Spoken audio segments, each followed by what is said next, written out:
இந்த வீடியோவில் நம்ம என்ன பார்க்க போறோம்னா, விருச்சிக ராசிக்காரர்களுக்கு 2026 தமிழ் புத்தாண்டு எத்தகைய ஒரு ஆண்டாக வரப்போகுதுங்கிறது நம்ம சயின்டிஃபிக் வேதிக் அஸ்ட்ராலஜி முறையில் துல்லியமான பலன்கள் பார்க்க போகிறோம்.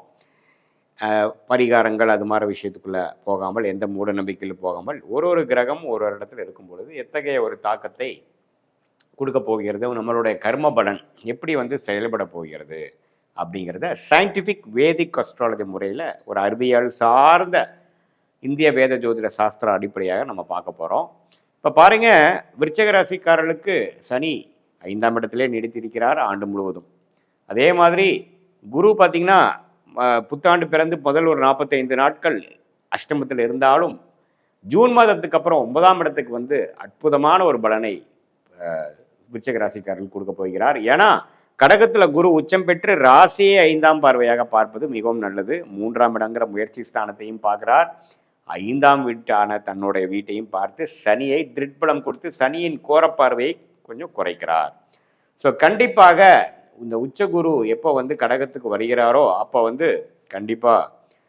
விருச்சிக ராசிக்காரர்களுக்கு இதுவரை கொஞ்சம் மனக்குறைகளாகவும் எதுவுமே நடக்க மாட்டேங்குது, கிணத்துல போட்ட கல்லு மாதிரி அப்படியே கிடக்குதுங்கிற சொல்லக்கூடிய தொழிலதிபர்களாக இருந்தாலும் சரி, வியாபாரிகளாக இருந்தாலும் சரி, இன்வெஸ்டர்ஸ் பண்ணக்கூடிய பெரிய பெரிய இன்வெஸ்டர்ஸாக இருந்தாலும் சரி, அதே மாதிரி கல்யாணம் காட்சின்னு எதையுமே பார்க்க முடியாமல் அப்படியே போய்கொண்டிருக்கக்கூடிய இளம் வயதினராக இருந்தாலும் சரி, காதல் விஷயத்தில் எந்த ஒரு விஷயமும் பார்க்க முடியாதவங்களாக இருந்தாலும் சரி, உடம்பு உபாதைகள்லேருந்து நம்ம மீண்டு வர முடியல, ஒன்றுமே நம்மளை உடம்பு படுத்துது, கரெக்டான ட்ரீட்மெண்ட் நமக்கு சரியாக செட் ஆக மாட்டேங்குதுங்கிற மாதிரி இருக்கக்கூடிய மூத்த குடிமகர்கள், சீனியர் சிட்டிசன் என்று சொல்லப்படுகிற விருச்சிக ராசிக்காரர்களாக இருந்தாலும் சரி, இப்போ ஜூன் மாதத்துக்கு அப்புறம் ஓரளவுக்கு உத்வேகம் பெறக்கூடிய வாழ்க்கையில் நம்ம என்ன நினச்சோமோ அது கொஞ்சம் நடக்குதுரா சாமி அப்படிங்கிற மாதிரி சில பிரச்சனைகள்லேருந்து வெளியில் வரோம். சிலதெல்லாம் கைக்கு வருது, கொஞ்சம் இன்னுமேலும் கொஞ்சம் வாழ்க்கை கொஞ்சம் வேகமாக தான் போகுமா இருக்குங்கிற மாதிரி சில விஷயங்களை கொடுக்கக்கூடிய அமைப்பு தான் அந்த உச்சகுருவின் பார்வை. இப்போ வாழ்க்கையே பார்த்திங்கன்னா எல்லாம் ஒரு சைக்கிள். ஸோ இந்த ஜூனுக்கு அப்புறம் வரக்கூடிய அமைப்பு கொஞ்சம் விருச்சிக ராசிக்காரர்களுக்கு உத்வேகப்படுற மாதிரியும் கொஞ்சம் மனசு சந்தோஷப்படுற மாதிரியும் கடக்கக்கூடிய அமைப்புகள் கட்டாயம் உண்டு. அதே சமயத்தில் முயற்சிகள் அதிகமாகவும் குழந்தைகள் சம்மந்தப்பட்ட விஷயத்தில் சில நட்பை இதுவரை ஒரு மாதிரியான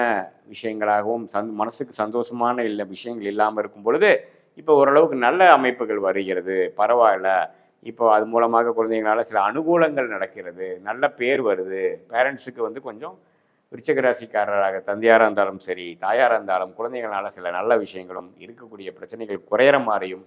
கண்டிப்பாக வருகிறது. இது பாருங்க ஒரு பொதுவான ஒரு பலன் தான். குரு சனி ராகு கேது வைத்து இந்த ராகு பாருங்க டிசம்பர் 6ஆம் தேதி வரைக்கும் 10ஆம் இடத்தில் இருக்கக்கூடிய கேது, 4ஆம் இடத்தில் இருக்கக்கூடிய ராகு தொழில் ரீதியாக வேலை ரீதியாக அம்மா தாயாரோட உடல்நிலை சுகம் அது மாதிரி பல விஷயத்தில் பல தொந்தரவு பண்ணி கொண்டிருந்த இந்த ராகு கேது கரெக்டாக டிசம்பர் 6, 2024 தமிழ் புத்தாண்டு பிறந்து ஒரு 7-8 மாதத்தில் பார்த்தீங்கன்னா 9ஆம் இடத்துல கேதுவும் 3ஆம் இடத்துல ராகும் வருவது அருமை. ஸோ இதுவரை தொழிலில் இருக்கக்கூடிய முடக்கம், பிரச்சனைகள், வம்பு வழக்குகள், இடமா இருக்கட்டும், இடத்துல வரக்கூடிய வில்லங்கம், தாயாரின் உடல்நல கோளாறு, அதே மாதிரி வேலையில் ஒரு நிம்மதியான ஒரு அமைப்பு இல்லை, போட்டு ஒரே பாலிட்டிக்ஸாக இருக்குது, பிரச்சனைகளாக இருக்குது, நம்ம என்ன வேலை செஞ்சாலும் நமக்கு பெரிய பெனிஃபிட் இல்லை, யாரும் நம்மளை மதிக்க மாட்டேங்கிறாங்கிற மாதிரி விஷயங்கள்லாம் கொஞ்சம் மாறி ஒரு சாதகமான ஒரு அமைப்பு, கொஞ்சம் நமக்கு உழைப்புக்கேற்ற ஊதியம், ஒரு நிம்மதி பெருமூச்சு வாங்குற மாதிரி ஒரு நல்ல ப்ரொஃபைலில் நான் மாறிட்டேன்டா சாமிங்கிற மாதிரி ஒரு நல்ல மாற்றத்தை கொடுக்கக்கூடிய அந்த ராகு கேது பயிற்சி டிசம்பர் 6, 2026 அன்னைக்கு ஆகக்கூடிய அந்த பயிற்சி விருச்சிக ராசிக்காரர்களுக்கு இதுவரை அவங்களுடைய ப்ரொஃபஷனல் லைஃபை பிரட்டி போட்டு கொண்டு இருக்கக்கூடிய அந்த அமைப்புகள் மாறுகிறது. ஸோ ஒரு பக்கம் குரு நல்லா பாசிட்டிவாக வராரு, ஒரு பக்கம் ராகு கேது நல்ல ஒரு அமைப்பு வரும்பொழுது இதுவரை கடந்த 2-3 வருஷமாக பாதிக்கப்பட்ட விருச்சிக ராசிக்காரர்கள் ஓரளவுக்கு பெருமூச்சு பெறக்கூடிய அமைப்பு அடையக்கூடிய அமைப்பு ஜூன் 2026 புத்தாண்டு பிறந்து ஒரு 1.5 மாதத்துலேருந்து அப்படி இந்த ட்ரெண்டை பார்க்கக்கூடிய அமைப்பு கோச்சாரத்தில் சப்போர்ட் கொடுக்குறதுங்கிறத நீங்கள் தெரிஞ்சுக்கணும். அதே சமயத்தில் புத்தாண்டு பிறந்து ஒரு 7-8 மாதத்துக்கு அப்புறம் டிசம்பர் மாதம் ஆகிறதும் ஒரு அற்புதமான பயிற்சி, ராகுகேது பயிற்சிங்கிறது நீங்கள் தெரிஞ்சுக்கணும். இது ஒரு பொதுவான பலனை தவிர உங்களுடைய ஜென்ம ஜாதகத்தில் நீங்கள் எந்த மாதிரி தசாபுக்திகளில் போயிட்டுருக்கு, என்ன லக்னத்தில் பிறந்தீங்க, அந்த லக்னாதிபதி எப்படி இருக்கிறார், நீங்கள் அனுஷ நட்சத்திரத்தில் பிறந்திருந்தாலும் சரி, கேட்டை நட்சத்திரத்தில் பிறந்திருந்தாலும் சரி, விசாக நட்சத்திரத்தில் பிறந்திருந்தாலும் சரி, இப்போது என்ன லக்னத்தில் பிறந்தீங்க, லக்னாதிபதி எப்படி இருக்கிறார், இப்போ போய்கொண்டு இருக்கக்கூடிய தசாபுக்திகள் எப்படி இருக்குது, லக்னத்துக்கு சுபகிரகமாக நல்ல ஒரு யோகமான ஒரு தசையாக போயிட்டுருக்கா அல்லது ஒரு மாதிரி சுமாரான தசை போயிட்டுருக்காங்கிறத பொறுத்து இப்போ நான் சொன்ன ஒரு யோகமான பலன்கள் யோகமான தசைகள் போகும்பொழுது இன்னும் யோகமாக இன்னுமே ஒரு படி நல்லா இருக்கக்கூடிய அமைப்பாகவும்,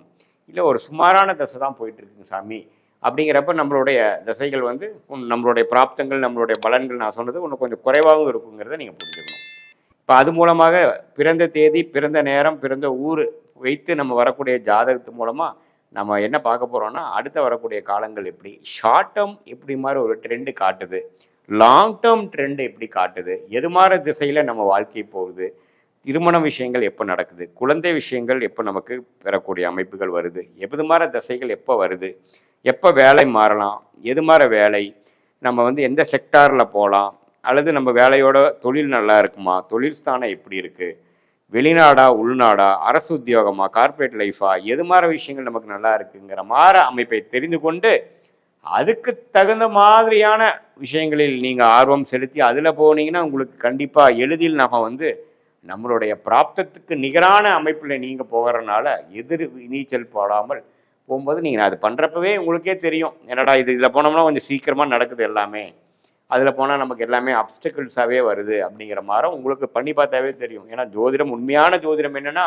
அவங்க ஜாதகத்தில் என்ன மாதிரி ஒரு விஷயங்கள் இருக்கோ அதை நோக்கி போகக்கூடிய அமைப்பை வந்து ரெக்கமெண்ட் பண்ணுறது தான். ஸோ அது வரும்பொழுது அதுக்காக உடனேவும் நடந்துடாது. எது மாதிரி நேரத்தில் எந்த யோகங்கள் நடக்கிற நேரத்தில் எது கிடைக்கும் அப்படிங்கிறதை தெரிந்து தேவையற்ற சமய விரயங்கள், தேவையற்ற பொருள் விரயங்கள் எல்லாமே நீங்கள் தவிர்த்து எந்தெந்த விஷயத்தில் எந்தெந்த நேரத்தில் செய்யக்கூடிய அமைப்புகள் தெளிவாக சயின்டிஃபிக் வேதிக் அஸ்ட்ராலஜி முறையில் எதையும் மிகைப்படுத்தாமல் உள்ளது உள்ளவாறு நீங்கள் தெரிஞ்சுக்கிட்டு அதுக்கு தகுந்த மாதிரி செயல்கள்,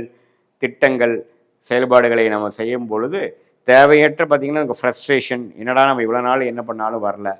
நம்ம திடீர்னு ஒரு தப்பான ஒரு ரேஷ் டிசிஷன் எடுத்துடுறது, அதெல்லாம் எடுக்காமல் நம்மளுடைய ஸ்டேஜஸ் இன் லைஃப் இப்போ என்ன மாதிரி ஸ்டேஜில் போயிட்டுருக்கோம், அடுத்த வரக்கூடிய ஷார்ட் டேர்ம் நமக்கு என்ன ட்ரெண்டு காட்டுது, is good is yet to come அல்லது ஒர்ஸ்ட்டு ஓவர் ஆயிடுச்சா, உண்மையில் வர காலம் வந்து வேகமாக போகக்கூடிய காலமாக, இடம் மாறக்கூடிய காலமாக, நம்மளுடைய வேலையை மாற்றக்கூடிய காலமாக, எது மாதிரி விஷயத்தில் போனால் நமக்கு ஜம்முன்னு இருக்குது, எது மாதிரி விஷயத்தில் போனால் நமக்கு வந்து நல்ல பிராப்தங்கள் இருக்குது, எதை நம்ம தவிர்க்க வேண்டும் அப்படிங்கிறதையும் உணர்ந்து நீங்கள் அந்த துறையில் அந்த நேரத்தில் அந்த தகுந்த ஒரு வேகத்தில் அதுக்கு தகுந்த மாதிரி விஷயத்தில் நம்ம போகும் பொழுது வாழ்க்கையில் எதிர்நீச்சல் போடாமல் எளிதில் வெற்றி பெற முடியும். ஏன்னா நமக்கு என்ன ஒரு மாதிரி பிராப்தங்கள் வருதுங்கிறத எதையுமே வந்து கன்ஃபியூஷனாக பார்க்காம, எதையுமே அஸ்யூம் பண்ணாமல் நம்மளுடைய பிராப்தத்தை தெரிந்து அதுக்கு தகுந்த மாதிரி வாழ்க்கையில் நம்ம அது மாதிரி ஒரு டைரக்ஷனில் போகும்பொழுது எளிதில் வெற்றி பெற முடியும் என்று சொல்ல விரும்புகிறேன். மீண்டும் மற்றொரு காணொலியில் சந்திப்போம். நன்றி, வணக்கம்.